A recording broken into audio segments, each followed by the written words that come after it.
नमस्ते दोस्तों। आज एसएससी जीडी 2023 और 24 का कट ऑफ बताएंगे। ठीक है, एग्जैक्ट यही कट ऑफ जाएगा। इससे 1 से 2 नंबर इधर उधर जा सकता है। इसके बाद इसका जो कट ऑफ आएगा आप मैच कर लीजिएगा, इससे ज़्यादा कट ऑफ जा ही नहीं सकता। ठीक है, तो ए टू जेड देखिएगा कि पीएसटी और पीईटी और पीएचटी के लिए कितने कैंडिडेट बुलाए जाएंगे एग्जैक्ट। उसके बाद मेडिकल के लिए कितने कैंडिडेट बुलाए जाएंगे ये, और उसके बाद प्रीवियस ईयर 2022 में जो एग्जाम हुआ था, यानी जो 2023 में फाइनल उसका रिजल्ट आया था, तो उसमें जो है नर का कट ऑफ कितना गया था और मादा का कट ऑफ कितना गया था। ठीक है, तो इन दोनों को बात करेंगे। तो इसमें जो नर का कट ऑफ गया था, तो ये जो हम 3-5 स्टेट लिए हैं, ये सबसे हाईएस्ट वैल्यू है, ये जनरल कैटेगरी का है। और मादा वाला जो है ये भी हाईएस्ट कैटेगरी है, ये भी 5 स्टेट का ये हाईएस्ट वैल्यू वाला है। ठीक है, तो इसी अंदाज पर हम इस बार का जो है नर और मादा का कट ऑफ बताएंगे कि क्या जाता है, यानी मेल और फीमेल का। ठीक, तो जो आप अगर एग्जाम दे रहे हैं तो इसको ध्यान से देखने की कोशिश कीजिएगा। अगर इतने नंबर आपको आ रहे हैं तो आपका फाइनली सिलेक्शन पीईटी और पीएचटी के लिए हो जाएगा और मेडिकल के लिए भी हो जाएगा। ठीक है, मतलब आपका फाइनली सिलेक्शन तय है। तो सबसे पहले ये बात करते हैं कि इस साल जो वैकेंसी है वो 26,146 पोस्ट है पूरा टोटल मिला के। और देखिए ये वैकेंसी जहाँ तक उम्मीद है बढ़ सकती है। क्यों बढ़ेगी इसका भी मैं रीजन बताऊंगा कि ये वैकेंसी बढ़ने के चांसेस क्यों है सबसे ज़्यादा। ठीक है, इसका भी दिखाएंगे। तो सबसे पहले देखते हैं हम ये हैं कि 2022 में जो एग्जाम कंडक्ट हुआ था, जिसका 2023 में रिजल्ट आया था, उसमें जो है नर का कट ऑफ कितना गया था किस स्टेट में। तो ये जनरल का है जो भी है। ठीक है, इससे आप अदर कास्ट का भी मैं बताऊंगा, उससे अंदाजा आपको लग जाएगा।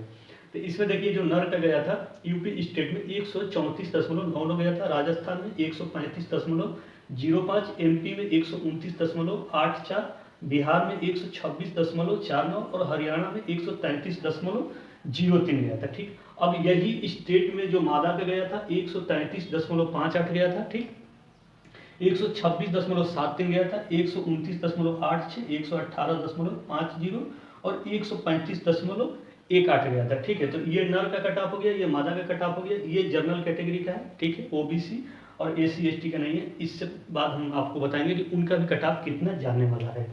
अब रही बात कि यहाँ पर पीईटी और पीएचडी के लिए और मेडिकल के लिए कितने स्टूडेंट बुलाए जाएंगे, एग्जैक्ट उतने ही स्टूडेंट बुलाए जाएंगे।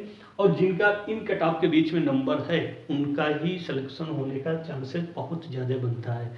तो चलिए मैं आपको बताता हूँ कि अगर आपकी इतनी वैल्यू है तो आप इस कट ऑफ में आएंगे कि नहीं आ पाएंगे, और मेडिकल के लिए या पीईटी पीएचडी के लिए बुलाए जाएंगे कि नहीं बुलाए जाएंगे।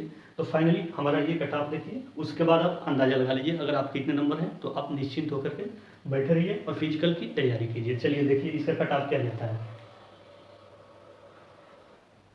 अब एग्जैक्ट आपका ये पता चल गया। ठीक है, तो इनका कट ऑफ कितना जाएगा। अगर इसके बीच में आपका नंबर है तो आपका जो है पीईटी और पीएचडी और मेडिकल के लिए क्वालिफाई है। ध्यान से इसको देखिए, ये जनरल कैटेगरी का है। तो इसमें देखिए नर का जो कट ऑफ है, यूपी में अगर आप यूपी के हैं तो 140.86, राजस्थान के हैं तो 138.67 और एमपी के हैं तो 137.58 और बिहार के हैं तो 136.37 और हरियाणा का है तो 143.21 नंबर अगर आ रहा है, नर कैटेगरी में आप आते हैं तो आपका सिलेक्शन पक्का तय है। अब दूसरी चीज़ फीमेल में अगर मादा हैं आप तो आपका 137.05, 131.72, 135.53, 125.21, 145.87 यानी मादा है। तो अगर आपका इतने नंबर इन स्टेट की हैं, अगर इतने नंबर आ रहे हैं तो आपका भी सिलेक्शन तय है। ठीक, तो अब देखते हैं पीईटी और पीएचडी में कितने कैंडिडेट एग्जैक्ट बुलाए जाएंगे और मेडिकल के लिए कितने बुलाए जाएंगे। तो आप ये देख लीजिए, आपका ये नंबर है इसके बीच में है तो आपका है। तो चलिए पीईटी और पीएचडी के लिए देखते हैं। तो अगर देखा जाए पीईटी और पीएचडी के लिए अगर कैंडिडेट बुलाए जाएंगे तो एग्जैक्ट 2.5 लाख आपको बुलाए जाएंगे। ठीक है, 2.5 लाख इस चीज को। और मेडिकल के लिए कितने बुलाए जाएंगे, 1 लाख मेडिकल के लिए बुलाए जाएंगे। ये एग्जैक्ट सही डेटा है। इतने अगर आपके नंबर आ रहे हैं तो बुलाए जाएंगे। और 12 मार्च का पेपर खत्म हो रहा है, 12 मार्च का 2024 पेपर खत्म हो रहा है। तो आप देख लीजिए कट ऑफ कितना पहले आ गया। अगर इतना नंबर है तो आपका सिलेक्शन है। कैसा लग रहा है आपको देख के, अजीब सा लग रहा होगा ना जब तक आप देखे होंगे।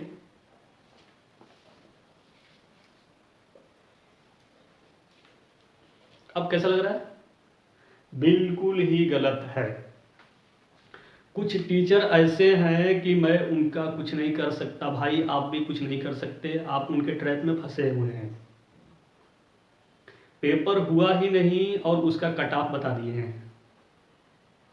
समझ रहे हैं आप? मतलब कैसे? आप खुद कॉमन सेंस लगाइए। आप भी खूब वीडियो देखते हैं, आपका उससे बहुत ज़्यादा इफेक्ट पड़ता है एग्जाम पर। आपको अंदाजा ही नहीं लग रहा होगा कि आपके नंबर पर उसका असर पड़ता है कि नहीं, लेकिन आप कभी इस चीज़ को सोच के देखिए कि जो लोग एग्जाम से पहले कट ऑफ बना देते हैं उसका असर आपके नंबर पर कितना पड़ता है, बहुत ज़्यादा पड़ता है। आप इतने प्रेशर में आ जाते हैं ना कि आप उस चीज़ को ध्यान में रख करके एग्जाम हॉल में प्रश्न को करते हैं। आपको 80 क्वेश्चन है, आपको 60 क्वेश्चन आ रहा है, लेकिन आप इतने प्रेशर में हैं उस टीचर को वीडियो को देख करके कि आप 70 प्लस में जाना चाहते हैं ज़बरदस्ती, जबकि 80-60 के बाद आपके क्वेश्चन नहीं आ रहे हैं, तब भी आप 70 प्लस में जाना चाहते हैं, क्योंकि उस टीचर ने ये आपके दिमाग में फीड कर दिया है कि हमारे बच्चे जो हैं 500 ऐसे बच्चे हैं जो 70 प्लस में हैं। तो अब आप सोच रहे हैं कि सीट तो इतनी है, 500 बच्चे उनके पहले से 70 नंबर में है। फिर किसी और टीचर बताएगा कि मेरे बच्चे 1000 हैं जो 70 प्लस 75 प्लस में चल रहे हैं। आपका दिमाग हुआ खराब। आप गए, आपको 60 क्वेश्चन आ रहा है, 70 क्वेश्चन किए भाई साहब ज़बरदस्ती, 75 क्वेश्चन किए। जब आंसर किया आया तो देखे कि यार ये तो 15 क्वेश्चन गलत हो गए। तो फिर आपका 60 आ रहा था, उसमें से भी माइनस मार्किंग हुआ, आप 55 पर आ गए, फाइनली सिलेक्शन से बाहर हो गए। अब आपको ये दिक्कत होगी यार मुझे 60 ही करना चाहिए था, 60 तो आ रहा था कम से कम। ये ऐसे ही होता है, क्योंकि मैं बार बार अपनी वीडियो बताता हूँ, मैं खुद एग्जाम देता हूँ, तैयारी करता हूँ, मुझे इसका एक्सपीरियंस है। यही चीज़ है, ये बताने का यही राज है कि अगर इस तरह का वीडियो कहीं भी दिख रहा है, एग्जाम दे रहे हैं और कट ऑफ आ गया, प्लीज़ उस तरह के वीडियो को ना देखें, अपने नंबर को कम मत कीजिए उस तरह के वीडियो को देख करके। और इससे भी पहले मैं एक वीडियो बनाया हूँ कि अगर 20 क्वेश्चन है, 40 क्वेश्चन है, तो आपको 39 करना है, 38 करना है। कैसे भाई कर लोगे आप?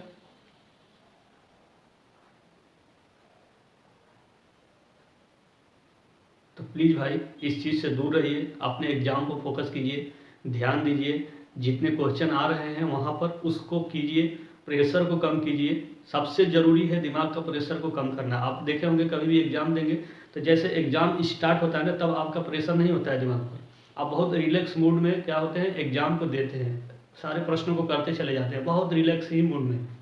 प्रेशर एकदम एग्जाम स्टार्ट होने से पहले प्रेशर रहता है, लेकिन जब जैसे स्टार्ट होता है क्वेश्चन को करना आप स्टार्ट करते हैं तो आपका आधा टाइम विदाउट प्रेशर में चला जाता है।